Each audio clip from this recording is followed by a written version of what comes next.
Some moments in television aren't planned. They aren't scripted, rehearsed, or engineered for ratings. They happen in real time, in front of millions of eyes, with no pause button and no second take. What you're about to hear is the story of one of those moments. A morning that began with applause and ended with silence. A conversation that was supposed to sell books, and instead exposed something far more raw, far more human, and far more uncomfortable than anything a producer could have dreamed up. This is the story of the day Steve Harvey walked into The View and walked right back out again. Picture the ABC studios on a crisp New York morning. The kind of morning where the city is already humming, coffee cups are full, and the world feels like it's moving at the pace of ambition. Inside the studio, the lights are warm, the audience is eager, and the air smells faintly of hairspray and anticipation.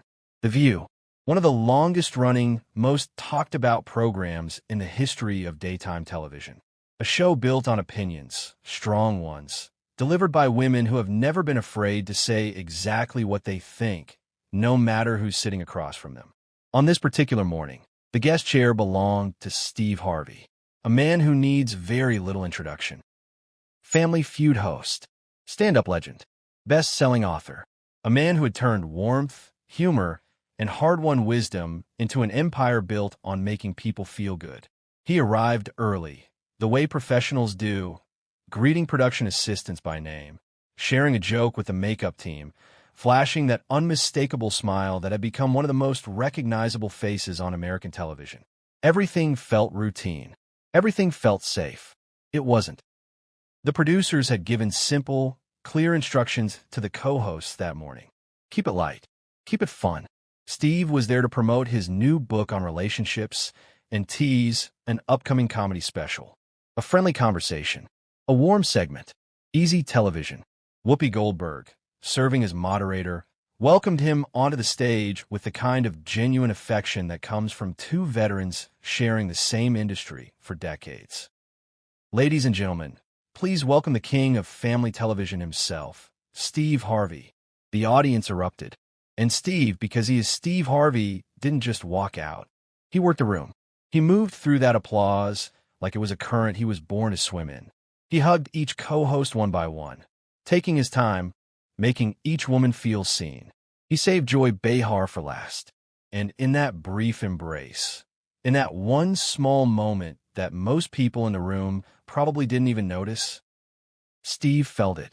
A stiffness, a coolness, something behind Joy's smile that didn't quite reach her eyes. He noted it, filed it away, and chose to let it go. He shouldn't have. The opening minutes unfolded the way everyone hoped they would. Steve talked about Family Feud, about his comedy tour, about the behind-the-scenes chaos that somehow always produces great television. He offered relationship wisdom with that particular blend of humor and sincerity that made audiences feel like they were getting advice from their favorite uncle rather than a celebrity. The crowd loved it. The co-hosts leaned in, laughing. The energy was easy. And then Joy Behar spoke. "Steve, I have to ask you about something." For words. And somehow, every person in that studio felt the temperature drop. Her tone had shifted. From collegial to clinical, from warm to something that had edges on it. She didn't ease into it. She didn't soften the approach. She went straight for the jugular. "You made a career out of giving relationship advice, but you've been married 3 times yourself. Don't you think that's a little hypocritical?" The studio fell quiet. Not the polite quiet of an audience waiting for a punchline. The heavy, uncertain quiet of people who have just witnessed something they weren't expecting. Something that felt less like journalism and more like an ambush.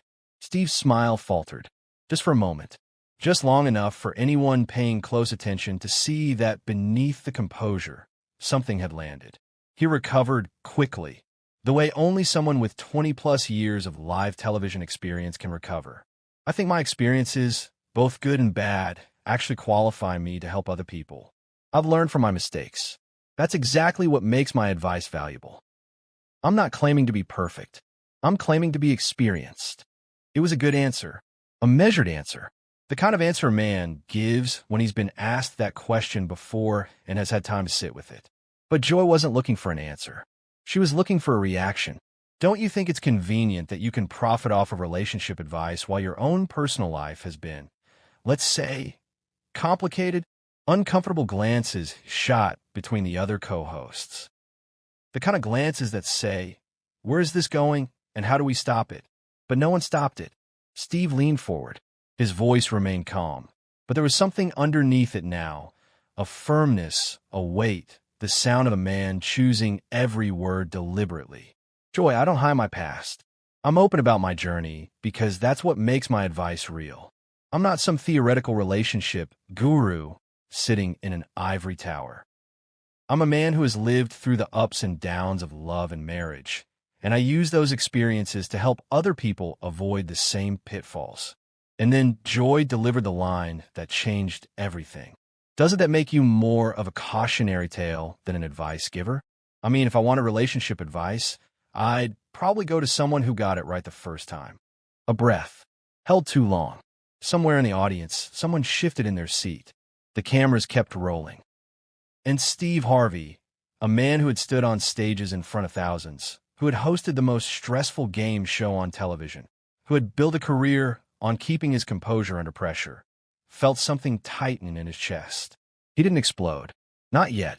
Joy, what you're doing right now is exactly the kind of negativity that destroys relationships. You're taking someone's honesty and vulnerability and trying to use it as a weapon against them. That's not journalism. That's just mean-spirited. Joy laughed, but there was no warmth in it. No plácemes. It was the laugh of someone who had decided, long before the cameras turned on, what kind of conversation this was going to be. I'm asking legitimate questions. You put yourself out there as this relationship guru. You charge people money for advice. I think it's fair to examine your qualifications. And so the pattern was set. Steve would defend. Joy would press. The other co-hosts would look for an exit that never came.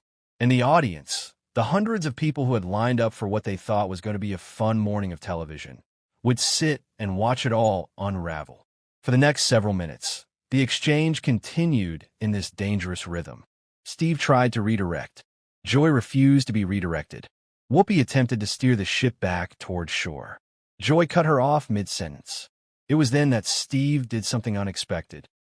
He turned the mirror around. Joy, let me ask you something. How many relationships have you been in? How many times have you given advice to friends about their love lives? If we're going to judge people's qualifications based on their personal history, maybe we should examine everyone's track record. Joy fired back instantly. This isn't about me. No, Steve replied. You're just the one sitting here trying to destroy someone's reputation on national television. For what? What are you trying to accomplish here? The question hung in the air. And for a single, fragile moment, something flickered across Joy Behar's face.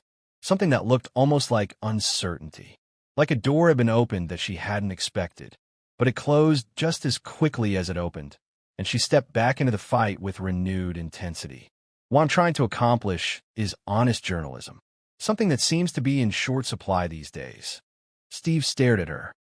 Honest journalism. He let the words sit in his mouth for a moment, tasting how hollow they sounded given the circumstances. Is that what you call this? And then he said the word. One single word that detonated something in the room. Bitter. If the shoe fits, Joy. You've been attacking me from the moment this conversation started. What's really going on here? The studio went absolutely silent. Joy's face flushed red.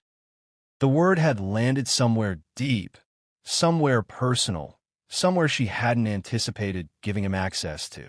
When she spoke again, her voice was quieter, but quieter in the way a storm gets quieter before it stops holding anything back. You want to know what's going on? I'm tired of men like you profiting off of women's insecurities while your own lives are a mess. You sell books telling women how to think like a man, how to act like a lady. All of this that reduces women to some kind of formula for landing a husband. And there it was, the real argument, the one underneath the argument, the one that had been waiting this entire time. What followed was the kind of television moment that producers have nightmares about. Both Steve and Joy were on their feet now. The distance between them, The table, the chairs, the pretense of a professional interview had collapsed entirely. There were two people in a room, raw and unfiltered, and the cameras were still rolling. "Don't you dare misrepresent what I do," Steve said, his voice rising for the first time to something close to a shout. "I help people, Joy. I help families. I give people hope and laughter and, yes, sometimes advice based on my own experiences. What do you do? What's your contribution to the world besides sitting here tearing people down?" The audience erupted, not in one direction, in two. Half the room was on their feet for Steve. The other half was rallying behind Joy. And somewhere in the middle, the remaining co-hosts sat in stunned silence, watching two titans of television reduce each other to rubble on live television. Producers were gesturing frantically from off-camera. Nobody was listening. Joy pointed her finger. "My contribution is calling out phonies like you who prey on people's vulnerabilities for profit.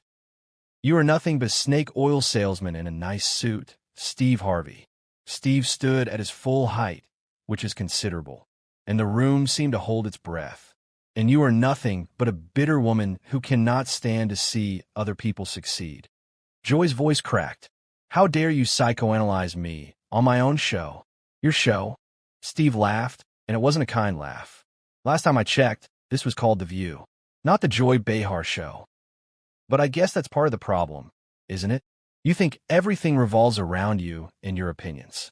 Then Joy crossed a line that changed everything. She leaned forward, her voice dropping to something low and deliberate. "You want to talk about personal issues?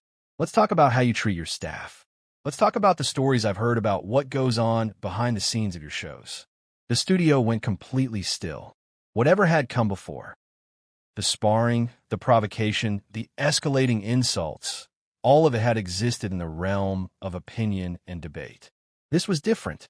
This was an implication, a shadow cast over a reputation, a suggestion without evidence, made in front of a live audience and millions of viewers at home. Steve Harvey's face went white, then red. When he spoke, his voice was barely controlled fury, the kind of quiet that is somehow louder than shouting. "Joy, I don't know what sick game you think you're playing here, but you better be very careful about the accusations you're making. You want to attack my personal life, fine. You want to question my qualifications, that's your right. But if you're going to sit there and make implications about how I treat people without any evidence, without any facts, then you're not a journalist. You're just a liar." The word hung in the air like smoke. Whoopi found her voice, shaky, urgent. "Okay, both of you need to step back in." But Steve was done. He turned away from Joy. He turned away from the table. He turned to face the audience instead, the hundreds of people sitting in that studio who had come for entertainment and received something else entirely. "Ladies and gentlemen, I came here today to talk about my book, my comedy, to hopefully make you laugh and maybe share some wisdom from my journey." He paused. Let that sink in. What I found instead was someone who seems more interested in character assassination than conversation. And then, with a deliberateness that the entire room felt in their bones, Steve Harvey reached up and began to remove his microphone. The silence that followed was the loudest thing in the building. Guests don't walk off The View. It simply isn't something that happens. The show has seen heated debates, tearful confessions, and screaming arguments, but guests stay in their chairs. That is the unspoken contract of daytime television. You sit, you talk, you leave when the producers say so. Steve Harvey was rewriting the contract. Joy's expression shifted. Something that had been righteous and fierce only moments ago became suddenly uncertain, like a person who has pushed and pushed and pushed and has only now realized they have pushed someone off a ledge. "Steve, wait. You don't have to." He held up one hand. Simple. Final. "No, Joy. I do have to. I have to maintain my dignity and my principles, even when others choose not to." He stood. He straightened his perfectly tailored jacket. He looked at Joy one last time, and then at the room, and then at something beyond it. "I wish you and your viewers all the best, but I won't be a part of whatever this was supposed to be." He walked, and the studio erupted. Some audience members rose to their feet, applauding. Others were calling out toward the co-host table. Cameras spun, trying to capture everything at once. Steve walking toward the exit, Joy sitting motionless in her chair, the other hosts frozen in expression somewhere between relief and shock. At the edge of the set, Steve paused. He turned back one final time. The room went quiet again, as if even the building wanted to hear what came next. To everyone watching at home, I want you to remember something. Life is too short to spend it tearing each other down. We should be building each other up, supporting each other, helping each other grow. He looked directly into the camera. That's what real wisdom looks like. And with that, Steve Harvey walked off the view set, out through the studio door, and into the kind of television history that nobody planned for. The cameras kept rolling, because what else could they do? They captured the stunned faces of the remaining co-hosts, sitting in a silence that felt somehow deafening after everything that had preceded it. They captured the divided audience, half still standing, half sitting in wide-eyed disbelief. They captured Whoopi, trying to find words that simply wouldn't come. And they captured Joy Behar, sitting in her chair, still, for once in her extraordinary, combative, brilliant career, completely and utterly speechless. Whatever she had intended to accomplish that morning, whether it was genuine provocation, a personal crusade, a calculated television moment, or something more complicated than any of that, it had not gone to plan. The man she had tried to unmask had simply left, had refused to be unmade, had chosen dignity over drama, and walked out with his reputation arguably more intact than when he walked in. In the hours and days that followed, the clips spread across the internet at the speed that only truly explosive television can travel. Millions of views, thousands of opinion pieces, debate on social media that split directly along the fault lines that Joy and Steve had drawn inside that studio. Was Joy asking legitimate journalistic questions, or was she conducting a personal attack? Was Steve right to walk off, or should he have stayed and fought? Was this a conversation about accountability, or was it something more personal, more complicated, and more human than either of them were willing to admit on camera? The answers, as is so often the case with the moments that truly move us, were not simple. Here's what we know. Two people walked into a studio that morning with entirely different ideas about what the next hour was supposed to look like. One came to promote. One came prepared for battle. And somewhere in the space between those two intentions, something real happened. Something unscripted, unfiltered, and undeniably human. We live in a world that is increasingly hungry for authenticity. We consume hours of carefully produced, perfectly lit, strategically messaged content every single day. And yet the moments that stop us, the moments we forward to friends, talk about at dinner, replay on our phones at midnight, are almost never the polished ones. They're the ones where the mask slips, where two people, regardless of their celebrity or their television credits or their carefully constructed public personas, end up saying exactly what they mean. Steve Harvey has spent decades telling the world that wisdom comes from experience, not perfection. That the most valuable lessons are the ones forged in the fire of failure. That a man who has been broken and rebuilt knows something about strength that a man who is never tested simply cannot. On that morning in the ABC studios, he proved it. Not by winning the argument, not by saying the cleverest thing or landing the sharpest blow, but by knowing when to stop. Knowing when the conversation had become something corrosive. Knowing that sometimes the most powerful thing a person can do is walk away with their head held high. Whatever Joy Behar intended that morning, whatever private crusade or professional conviction drove her to push as hard and as far as she did, she too revealed something real. A passion, an anger, a frustration with the gap between how certain people present themselves and who they actually are. Those are not unreasonable things to feel. They are not illegitimate impulses. But there is a difference between holding a mirror up to someone and using it as a weapon. The best conversations, on television and in life, happen when both people are genuinely trying to understand each other, even when they disagree. What happened on The View that morning was not that, but it was honest, and maybe in its own chaotic, uncomfortable, difficult-to-watch way, that counts for something.